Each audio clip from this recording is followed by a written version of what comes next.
माता देह भान वाली होती है या आत्माभिमान वाली होती है?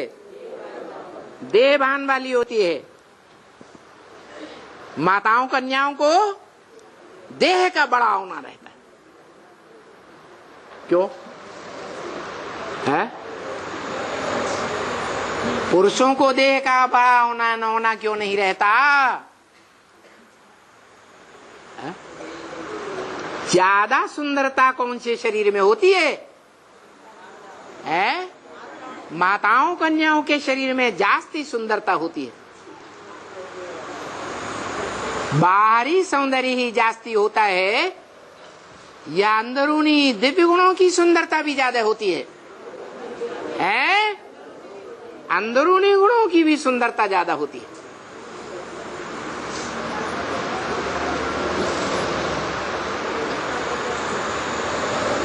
भले कलयुग का अंत ही क्यों ना आ जाए तो भी आंतरिक और बाह्य सौंदर्य कन्याओं माताओं में जास्ती होता है। क्योंकि सर्वगुणों का राजा कौन सा गुण है? सहनशीलता। और वो सहनशीलता माताओं कन्याओं में जास्ती होती है या पुरुषों में जास्ती होती है? और ये गुण अंदरूनी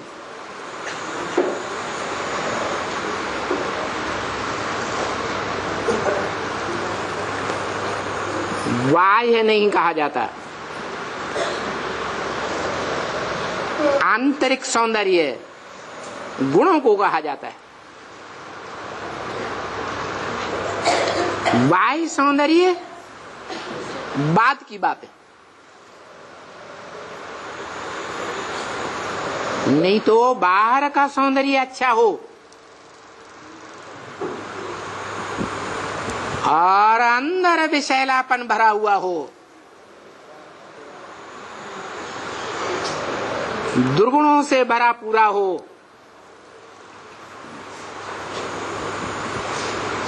सूपनखा पूतना वाली आत्मा हो, दुखदाई आत्मा हो,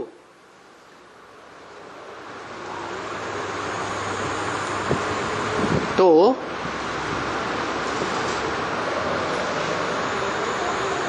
उसे कोई जीवन भर पसंद करेगा? नहीं करेगा। क्योंकि ऐसे ही हो जाता है जैसे रामायण में कहा है, विष रस भरा कनक घट जैसे, मन मनीन तन सुंदर कैसे। क्या? मन रूपी आत्मा मलिन है, मैलों से दुर्गुणों से भरी हुई है। ऐसे ही जैसे सोने के घड़े में क्या भरा हुआ हो? विष भरा हुआ हो। जो भी यूज करेगा उसका क्या हाल होगा? मौत के घाट उतर जाएगा। इसलिए कहते हैं घर की धरित्री अच्छी हो तो घर स्वर्ग बन जाता है, घर की धरित्री खराब हो तो घर नरक बन जाता है। तो यही बात बताइए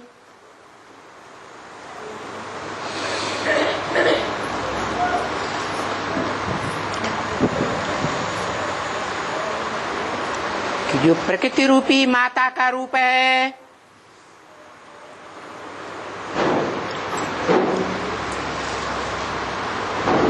पांच जड़ तत्वों का आगार है,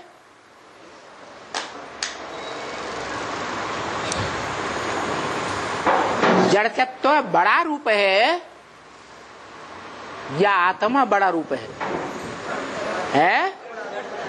जड़ तत्व बड़ा रूप है। इसलिए माता को धरणी माता कहा है। जैसे षष्ठी के आदि में धरणी माता सूक्ष्म रूप वाली होती है या विशाल रूप वाली होती है? विशाल रूप वाली होती है। पहले भारत छोटा सा धर्मखंड था या सारी पृथ्वी के रूप में इतना बड़ा था? छोटा सा रूप था। तो माता भी आदि में कन्या होती है।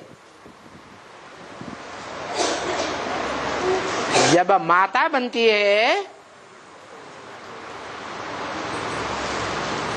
तो जितने जास्ती बच्चों की माता बनेगी उतना बड़ा रूप धारण करती जाती है।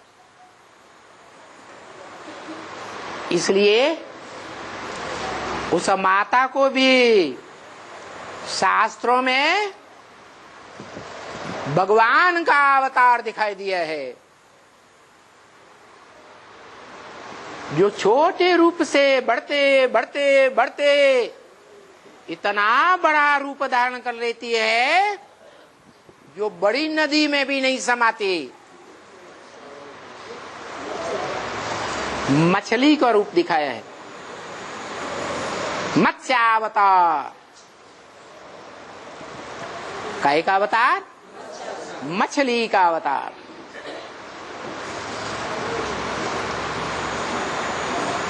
विशाल रूप धारण करने वाली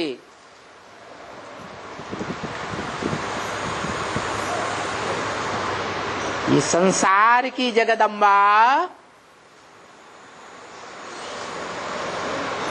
ऐसा ही पार्ट बजाने वाली है। महाविनाश काल में कि सारी दुनिया की मनुष्य आत्माएं उसके कंट्रोल में आ जाती है।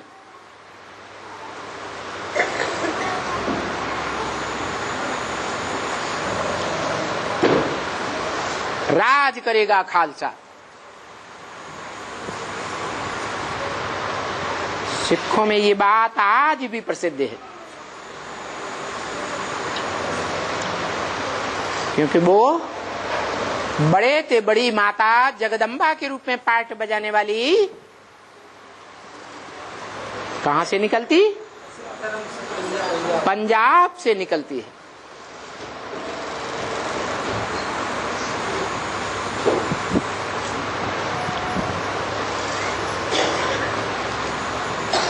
जो ऐसा टाइम भी आता है षष्ठी रूपी रंगमंच पर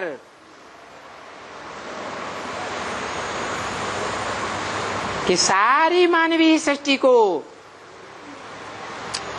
अपनी मुट्ठी में जकड़ लेती है।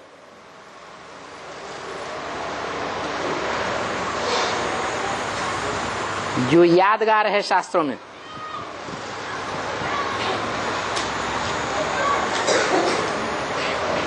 कि ब्रह्मा ने पहली बार ब्राह्मणों की सृष्टि रची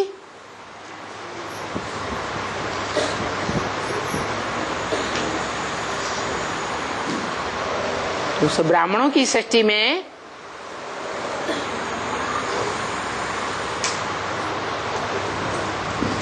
विघटन होने के बाद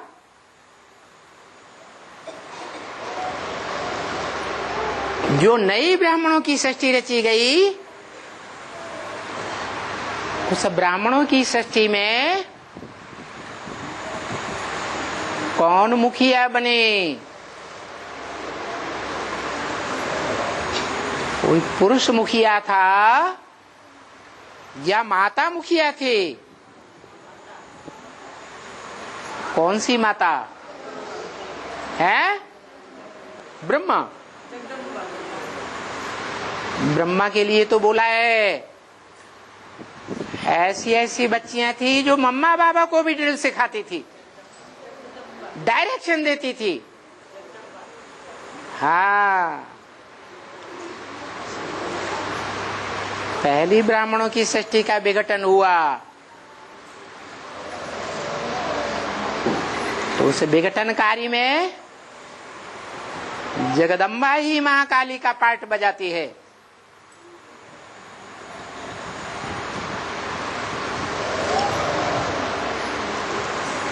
जो बाप के सहयोगी बच्चे होते हैं, भगवान बाप के सहयोगी बच्चे, सहयोगी भुजाओं के रूप में,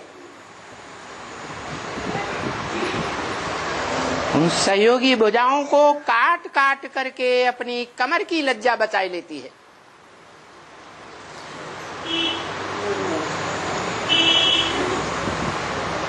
और भगवान बाप को गुप्त कर देती। सारी सृष्टि की मनुष्य आत्माओं के सामने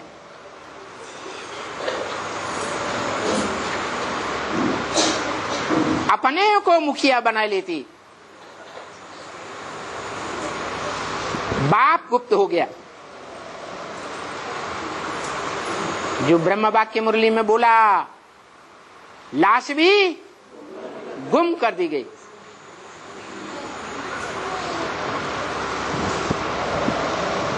दूसरी ब्राह्मणों की सृष्टि रची जाती है।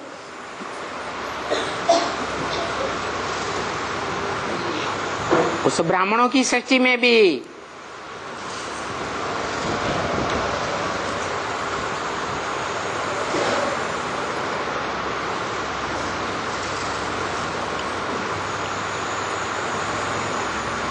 वो ही माता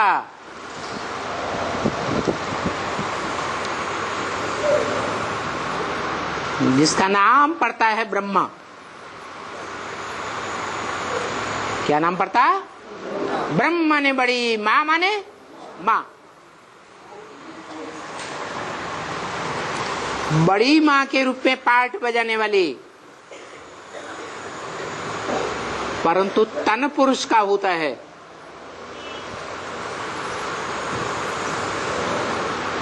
दाढ़ी मूछ वाला। और पुरुष तन के रूप में ब्रह्म वाक्य है कि सब पुरुष दुर्योधन दुशासन। तो ब्रह्मा का रूप नहीं पूजा जाता, दाढ़ी मूछ वाला। वो ही ब्रह्मा वाली आत्मा, ज्ञान चंद्रमा रूपी वाली आत्मा अपना शरीर छोड़ने के बाद उसी जगदम्बा में प्रवेश करता है। जो कोई कन्या माता के रूप में जन्म लेकर आती है, पंजाबी खून के रूप में, और फिर वो ब्रह्मा चंद्रमा के रूप में मस्तक पर विराजमान होता है। किसके? महाकाली के मस्तक पर विराजमान। इससे साबित होता है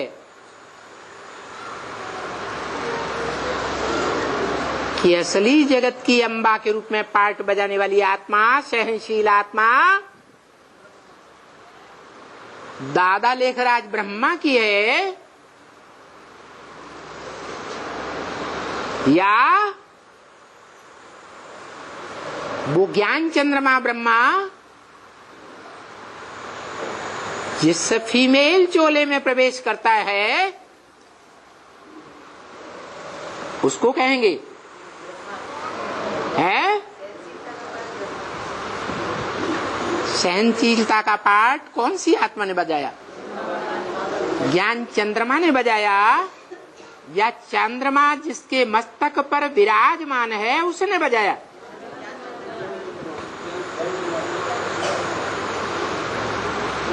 तो जगदम्बा कहो, महाकाली कहो, उसके दो रूप हो गए। एक शरीर रूप में जगदम्बा, डब्बे का पार्ट बजाने वाली, और उस डब्बे में प्रवेश करके मस्तक में आत्मा का पार्ट बजाने वाली। कौन है? ब्रह्मा। जगदम्बा है देह का रूप, फीमेल चोला, और उसको चलाने वाला कौन? ब्रह्मा, ज्ञान चंद्रमा, कृष्ण चंद्र। जो आज भी कीर्तन में गाते हैं, हे कृष्ण नारायण वासुदेव। कहते हैं नारायण का राज्य सतयुग के आदि में था, उसके बचपन का नाम कृष्ण है। वो ही कृष्णचंद्र 16 कला संपूर्ण। जब तामसी बनता है, अज्ञान अंधकार में चला जाता है, तो अधूरा चंद्रमा दिखाया जाता है। वो अधूरा चंद्रमा की आत्मा अज्ञान अंधकार में होने के कारण बाप को पहचानती है या नहीं पहचानती? नहीं पहचानती। पहचानेगी तो श्रेष्ठ से श्रेष्ठ पार्टधारी के मत पर चलेगी, और नहीं पहचानेगी तो मत पर नहीं चलेगी। मनमानी चाल चलती है। वो मनमानी चाल भी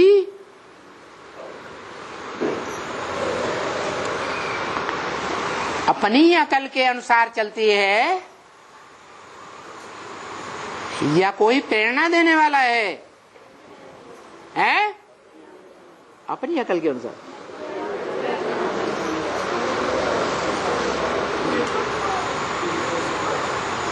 जो असुर संहारणी शक्तियां कही जाती हैं,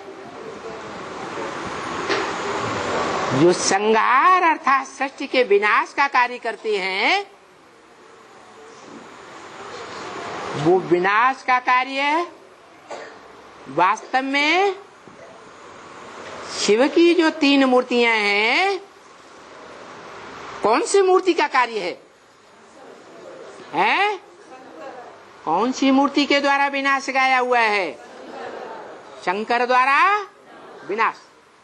लेकिन ब्रह्म वाक्य मुरली में बोला, शंकर क्या करता है? कुछ भी नहीं करता। मना, शंकर विनाश नहीं करता। करने धरने का कार्य कर्मेंद्रियों से होता है या बिना कर्मेंद्रियों के होता है? शंकर तो याद में बैठा हुआ है। याद में बैठा होना कि कोई कर्मेंद्रियों से काम करना है नहीं। इसलिए बोला शंकर क्या करता है? कुछ भी नहीं करता। तो फिर कौन करता है विनाश का काम? असुर संहारणी शक्तियां गाई हुई हैं, और शक्तियां किसकी शक्तियां हैं? शिव की शक्तियां हैं। शिव प्रवृत्ति मार्ग वाला है। जिस शिव की बिंदु रूप आत्मा का ही नाम शिव है, उसको शरीर है ही नहीं, और शक्तियां शरीरधारी हैं या बिना शरीर के?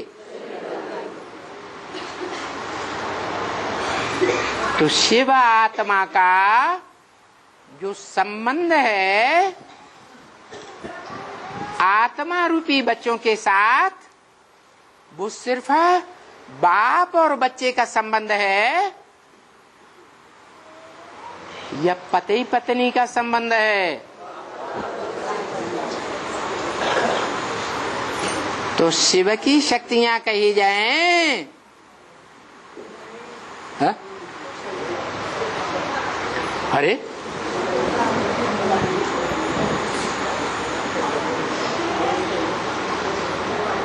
बाप और बच्चों का संबंध है, वो आत्माओं का बाप है, बिंदु बिंदु आत्माओं का, और हम सब 500-700 करोड़ बिंदु बिंदु बच्चे हैं। दूसरा कोई संबंध है ही नहीं। तो ये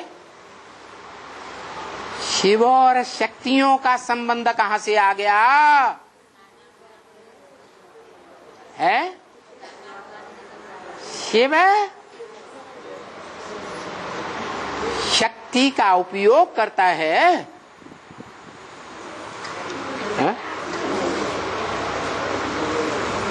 वो सिर्फ ज्ञान का अखूट भंडार है,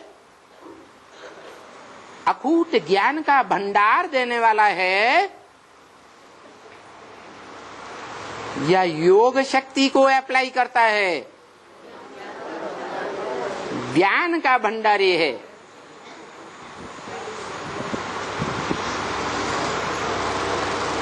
कोई आत्मा के ऊपर शक्ति अप्लाई नहीं करता, उसके पास सिर्फ ज्ञान की शक्ति है।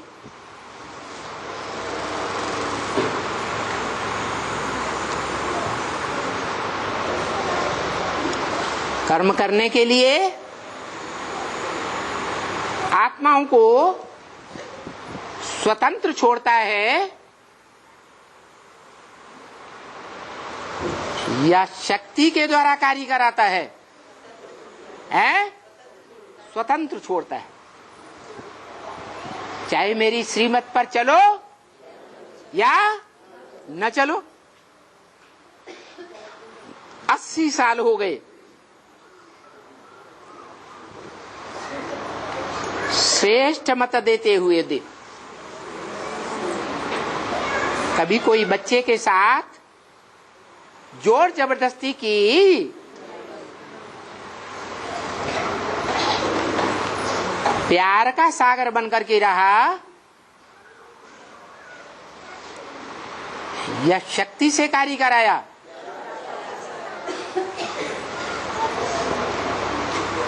वो तो सदा प्यार का सागर है।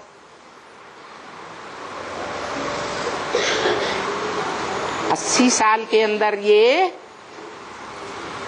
हिस्ट्री में देख लो,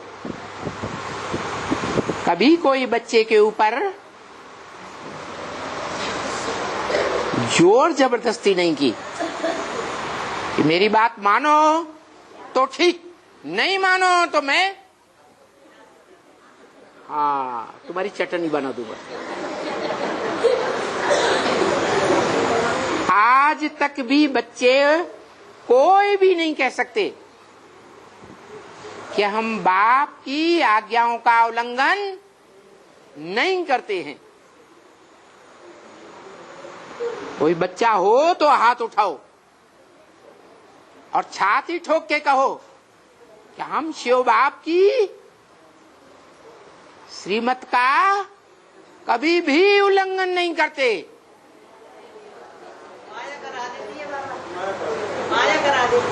है?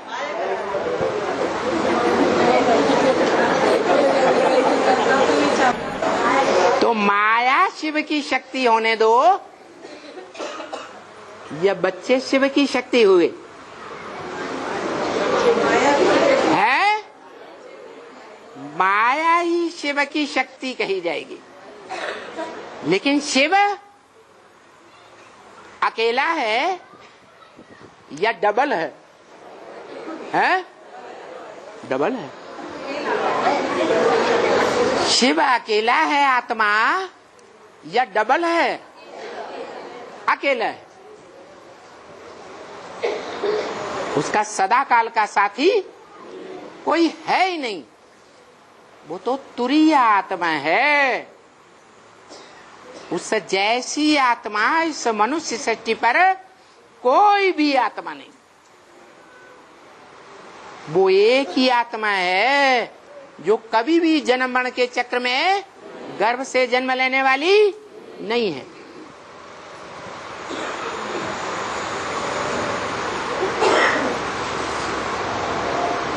तो साथी कैसा होना चाहिए? है? शिव की शक्ति,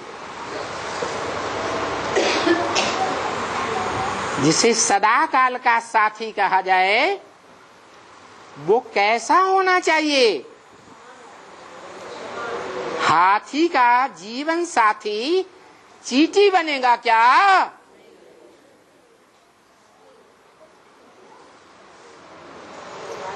समान साथी चाहिए ना।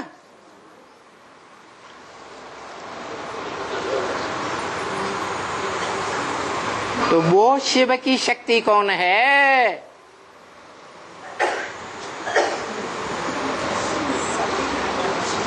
जिसको वो परमपिता परम ब्रह्म के रूप में चुनता है।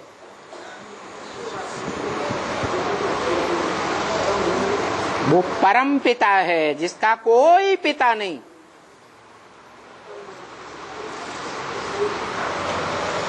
बापों का बाप है। इस मनुष्य सृष्टि में जो भी सामान्य बाप हैं, उन सबके अलग अलग बाप हैं, धर्म पिताएं।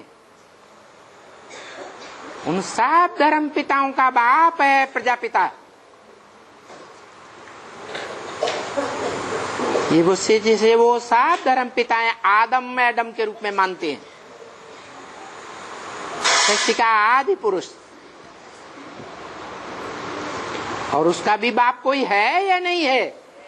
कौन? शिव बाप। और उसका कोई बाप नहीं। वो बापों का बाप है। वो शिव बाप परम पिता कहा जाता है। अंग्रेजों में कहा जाता है सुप्रीम गॉड फादर। क्या? सुप्रीम ग्रैंड फादर नहीं, सुप्रीम गॉड फादर।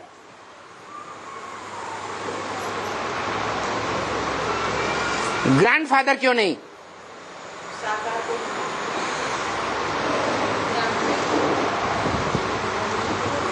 क्योंकि उसका एक ही संबंध है सभी बिंदु बिंदु आत्माओं के साथ, बाप और बच्चे का, बच्चियों का भी नहीं।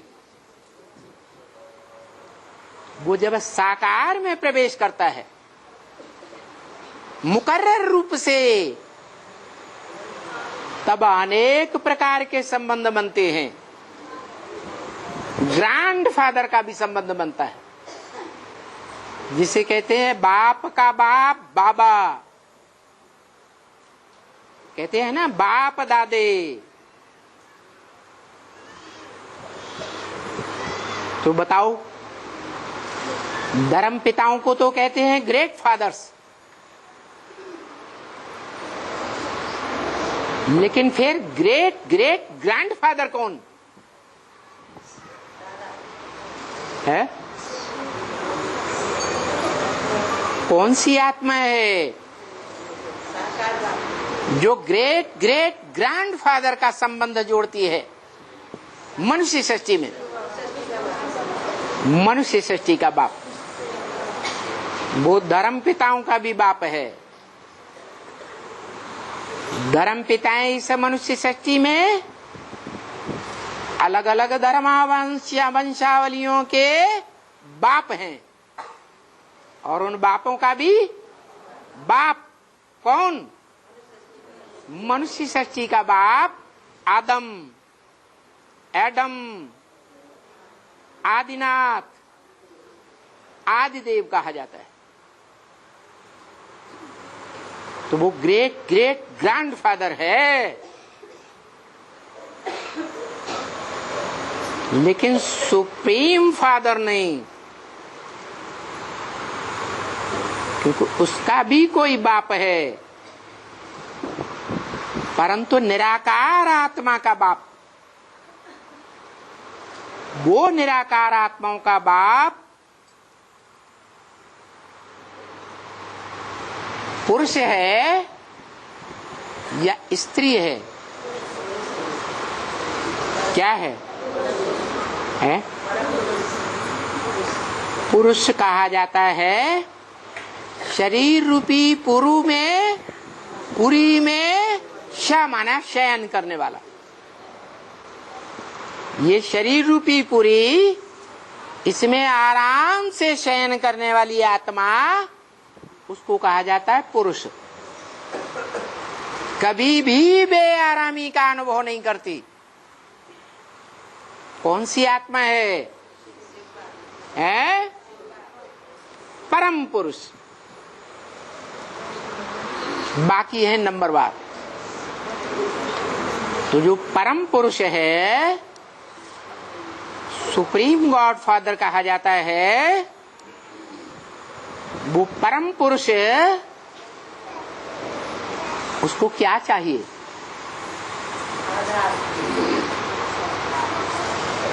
पुरुष को भी आधार चाहिए। पुरुष के पुरुषत्व को धारण करने वाला आधार चाहिए। वो बेहद का परम पुरुष है। उसका बेहद का पुरुषत्व है क्या?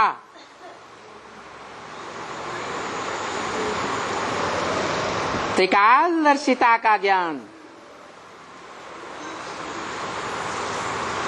तीनों काल का चक्र पूरा होता है और वो त्रिकालदर्शी कहा जाता है। तीनों काल का चक्र पूरा नहीं हुआ, बीच में ही रुक गया, तो त्रिकालदर्शी कहा जाएगा। तीनों काल का चक्र पूरा होकर के समाप्त हो, तब कहेंगे त्रिकालदर्शी।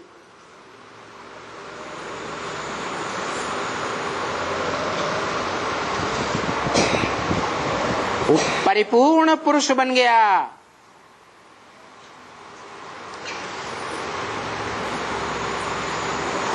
परिपूर्ण पुरुषत्व आ गया।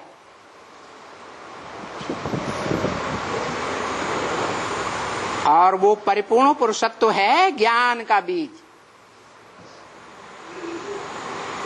जो गीता में बोला, अहम बीज प्रदपिता,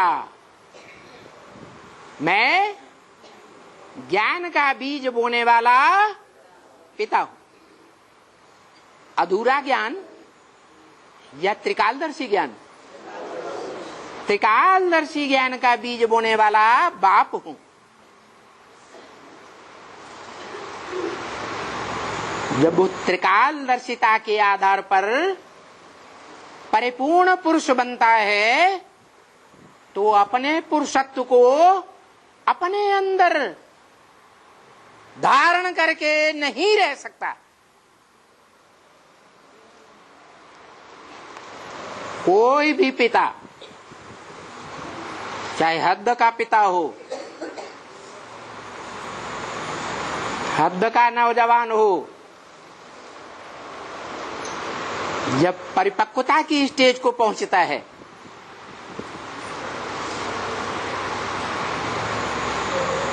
किशोरावस्था को समाप्त करता है, तो उसमें जो सत्व पैदा हो जाता है, सत्व की शक्ति आ जाती है, जिसे कहते हैं पौरुष। उस सत्व को वो जीवन भर धारण करके नहीं रह सकता। उसे अपना आधार तलाशना पड़ता है, जिसके पीछे वो आशिक बनकर के दौड़ता है।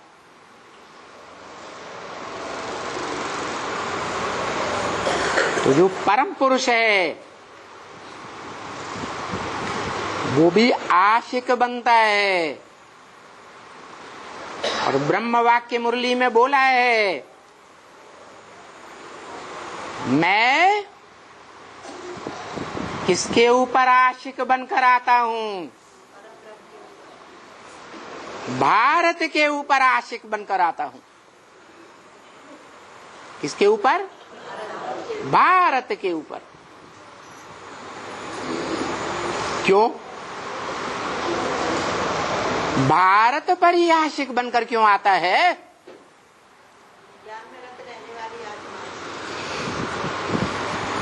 क्योंकि गीता में भी यही बोला गया है, नहीं ज्ञान सदृशम पवित्रम यह विद्यते। इस संसार में ईश्वरीय ज्ञान के समान कुछ भी पवित्र नहीं है।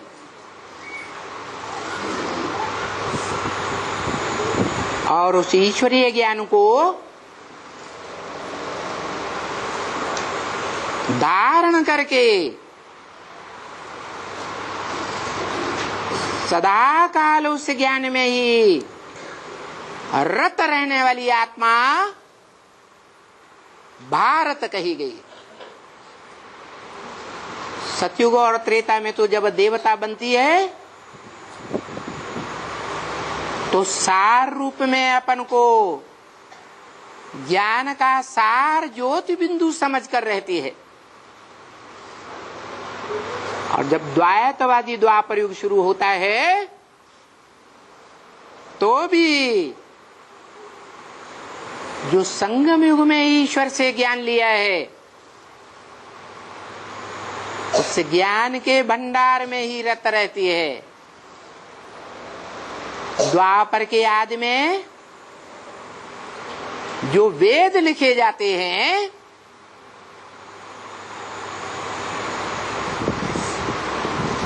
उनमें भी नाम किसका आता है? वेद व्यास का नाम आता है। बाद में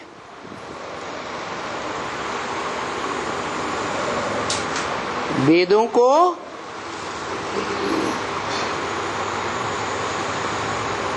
क्लैरिफाई किया जाता है, परिभाषित किया जाता है।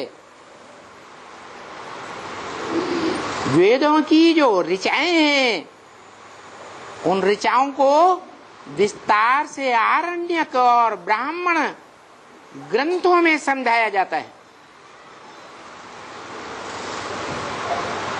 उनका भी विस्तार रूप सार में समझाने वाला रूप है उपनिषद। और उपनिषदों की भी व्याख्या पुराणों में की जाती है। पुराणों में भी सबसे बड़ा पुराण कौन सा है? किसने लिखा?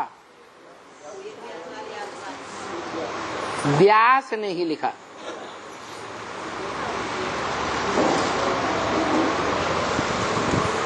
उस महाभारत में भी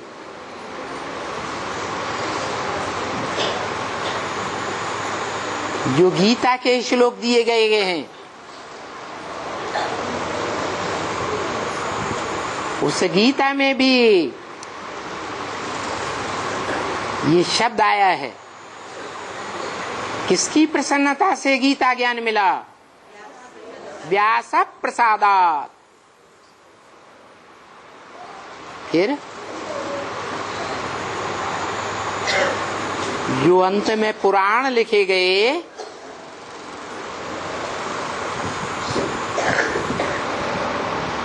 जैसे वाल्मीकि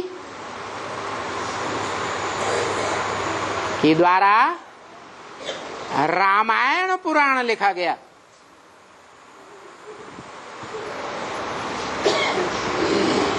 और ब्रह्म वाक्य है कि अपने अपने शास्त्रों में अपनी अपनी कथा कहानी लिख दी। तो वाल्मीकि रामायण में किसकी कथा है? राम की कथा। तो राम वाली आत्मा कौन साबित होती है? व्यास वाली आत्मा। अरे वाल्मीकि रामायण किसने लिखी? फिर व्यास वाली आत्मा। वाल्मीकि ने लिखी ना, तो वाल्मीकि का नाम लो ना। अपने अपने शास्त्रों में अपनी ही कथा कहानी लिखी है, संगम युग की कथा कहानी है। तो जो वाल्मीकि रामायण में किसकी कथा है? राम की कथा है। लिखने वाला कौन? वो रामायण ग्रंथ संस्कृत में जो लिखा गया, वो लिखने वाला कौन? वाल्मीकि। तो वाल्मीकि राम वाली आत्मा साबित हो जाती। जिस राम के लिए ब्रह्म वाक्य है, राम बाप को कहा जाता और कृष्ण बच्चे को कहा जाता। वो मनुष्य सृष्टि का बाप है, सूर्यवंशी, रघुकुल शिरोमणि। इसी वंश का शिरोमणि वो ही होता है जिसके नाम पर वंश चलता है। रघु माने सूर्य, तो सूर्य से सूर्य वंश चला, चंद्रमा से चंद्र वंश चला, बुद्ध से बौद्ध वंश चला, क्राइस्ट से क्रिश्चियन वंश चला। तो सूर्य वंश जिससे चलता है, उसके लिए गीता में लिखा है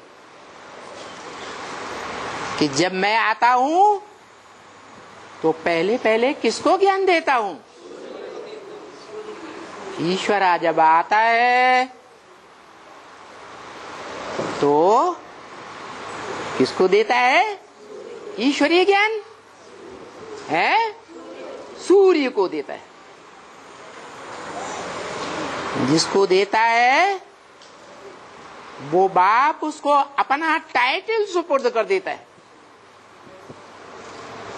बाप का टाइटल बाप के बच्चे के ऊपर जाता है या नहीं जाता है? जाता है। तो वो ज्ञान सूर्य है जो भारत नाम से कहा गया। जिस भारत पर वो ईश्वर फिदा होता है, ईश्वरीय ज्ञान देने के लिए,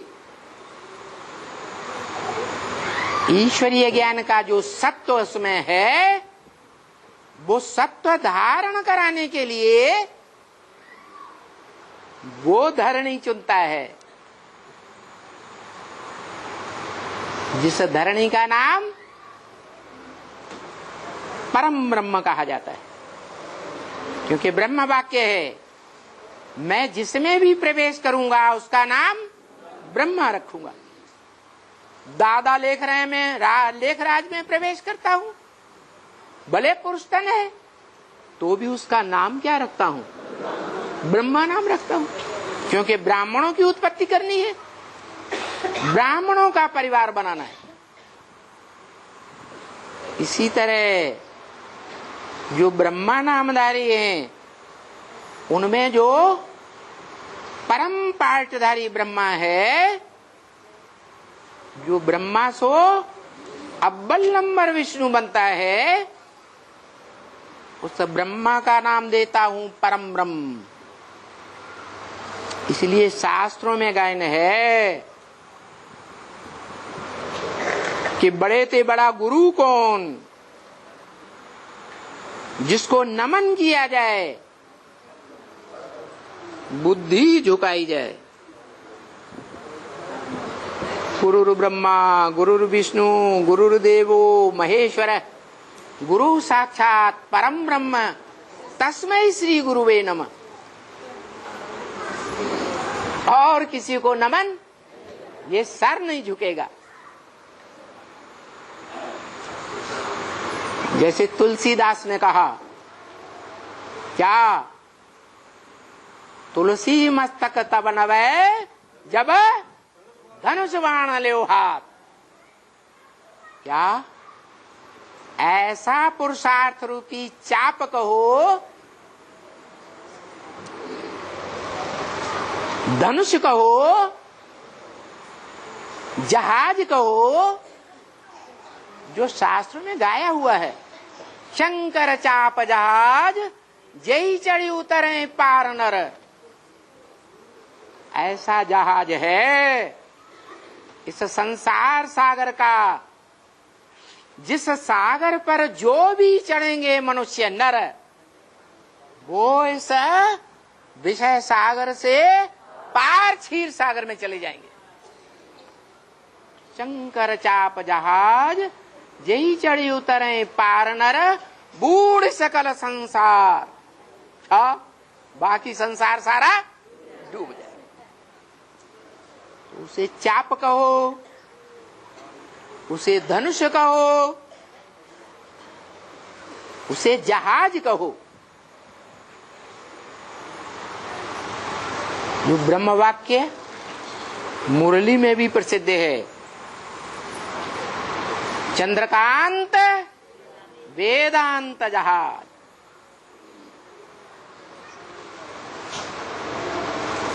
ऐसा जहाज है, ऐसा धनुष है, ऐसा शरीर रूपी रथ है,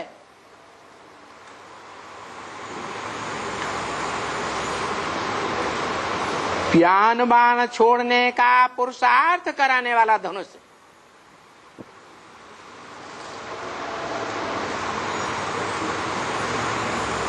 जो धनुष है शिव का धनुष कहा जाता है। किसका धनुष है? शिव का धनुष।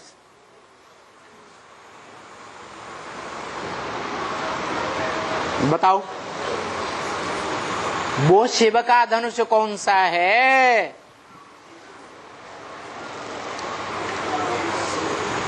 जो दधीचि ऋषि की हड्डियों से बना।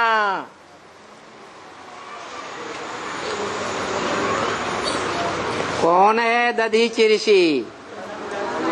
है ब्रह्मा, दादा लेखराज ब्रह्मा।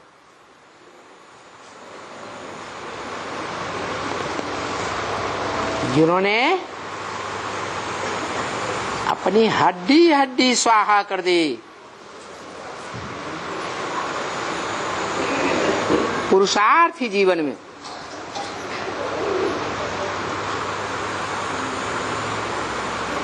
उनकी हड्डियों से बनाया हुआ धनुष का नाम शिव का धनुष। और उस दधीचि ऋषि की बनी हुई हड्डियों से बने हुए शिव के धनुष को भी किसने तोड़ डाला है? राम ने तोड़ डाला। क्या मतलब हुआ कि दधीचि ऋषि की हड्डियों से बना हुआ जो पुरुषार्थ रूपी धनुष है, उस धनुष के पुरुषार्थ को भी क्रॉस कर दिया, उसको भी तोड़ डाला। जिस धनुष को रावण हिलाए भी नहीं सका। क्या? कामी सलामी, क्रोधी किस्यंस का मुख, लोभी मुसलमान का मुख, या उनके धर्म पिताओं का मुख, मोही महर्षि दयानंद।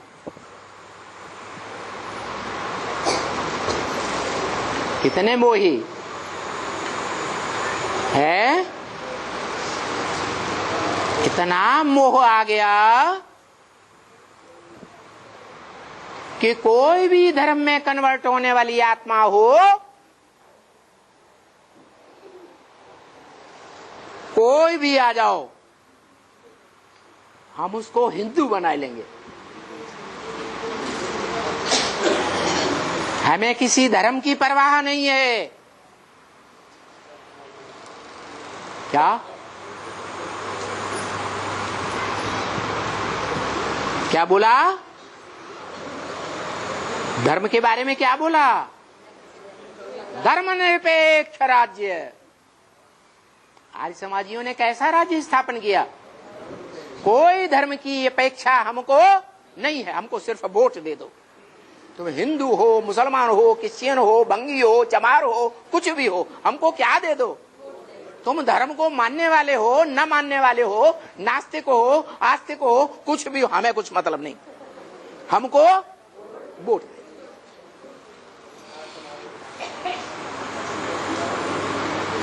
इतने मोही,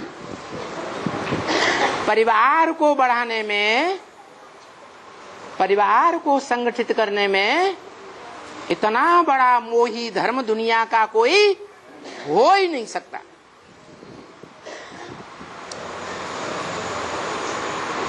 सब धर्म वालों को निमंत्रण दे दिया,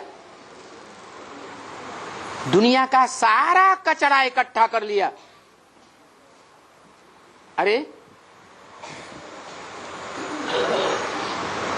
प्रजा पैदा करनी है, जा माने जन्म देने वाला, प्र माने प्रकृष्ट रूप से जन्म देने वाले बच्चे बनाने हैं, प्रजा बनानी है, तो शेर जैसे थोड़े बच्चे पैदा करना अच्छा या गधेड़ों का झुंड इकट्ठा करना अच्छा?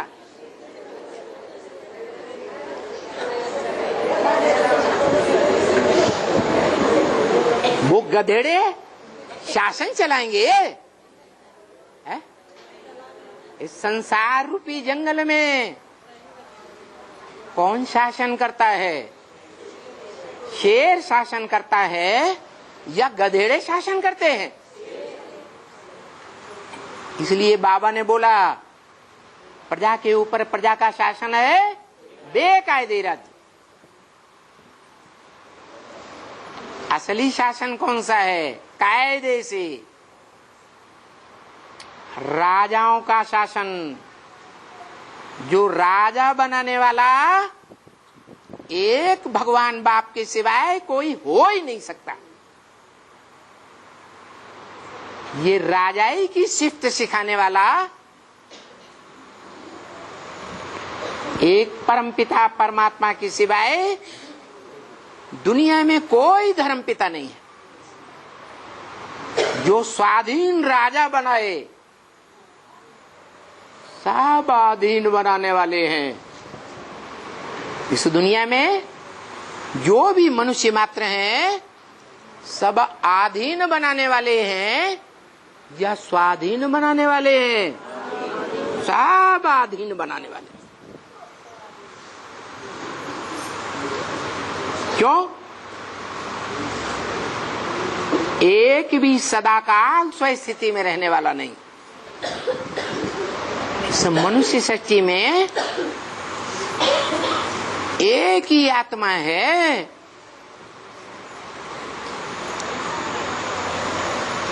जो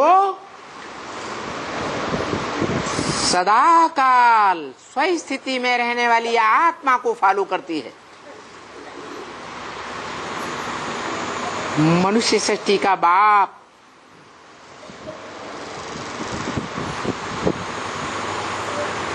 स्वस्थिति में रहने की 100% प्रैक्टिस करने के बाद ऐसी स्वाधीन आत्मा बनती है कि सारी मनुष्य सृष्टि का राजाई प्राप्त कर लेती है।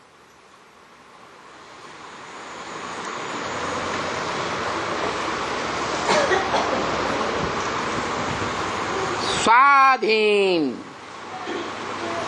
स्व माने आत्मा, आत्मा के अधीन। कोई देहधारी मनुष्य के अधीन नहीं।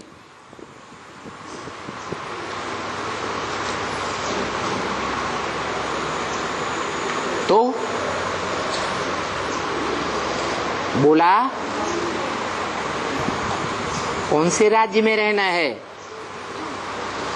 प्रजातंत्र राज्य में रहना है या स्वाधीनता के राज्य में रहना है? वो स्वाधीनता का राज्य सदा स्वस्थिति में रहने वाला कौन है? कौन है? शिव। सदा तीनों काल में, सतयुग, त्रेता, द्वापर, कलयुग, चारों युगों में सदा स्वाधीन रहने वाला है? हाँ, उसको इस मनुष्य शक्ति रूपी रंगमंच पर सदा स्वाधीन रहने वाला नहीं कहा जा सकता, क्योंकि वो मनुष्य शक्ति रूपी रंगमंच पर सदा रहता ही नहीं। जो इस सृष्टि पर सदा रहने वाला है वो है मनुष्य सृष्टि का बीज रूप बाप, जो शिव की दी हुई मत को बुद्धि में धारण करता है और धारण करके माता को अर्पण करता है। कौन सी माता है? अकेली प्रकृति माता।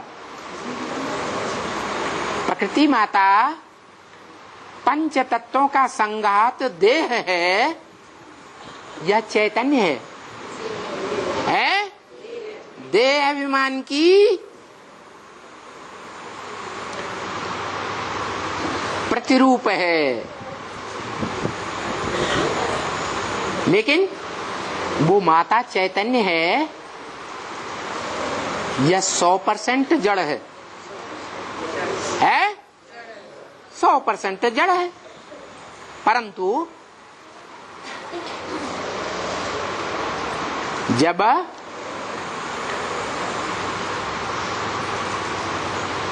भारत माता प्रवेश होती है, जगत माता, जगदम्बा और भारत माता में अंतर है या नहीं है? है। तो जो भारत माता है वो भारत माता का स्वभाव संस्कार जगत माता के स्वभाव के संस्कार के साथ मेल भात खाता है, तब महालक्ष्मी कही जाती है। और दीपावली पर किसका पूजन होता है? महालक्ष्मी का पूजन होता है। जो दीपावली राम की राजधानी स्थापन होने का यादगार है।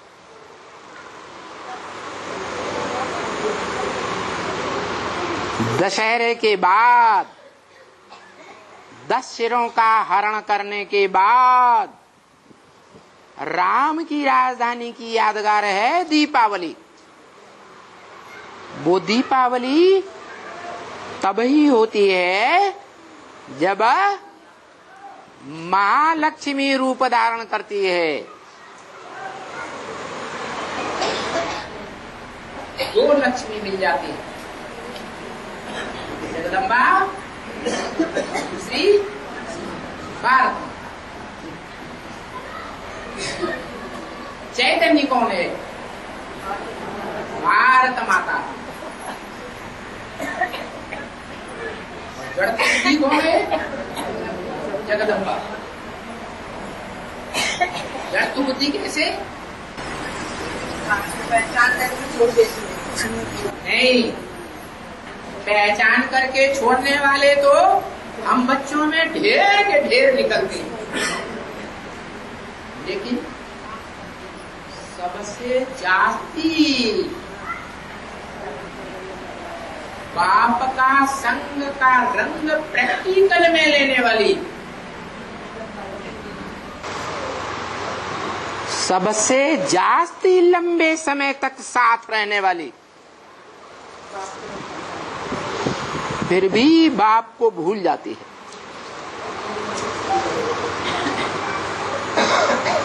तो उसे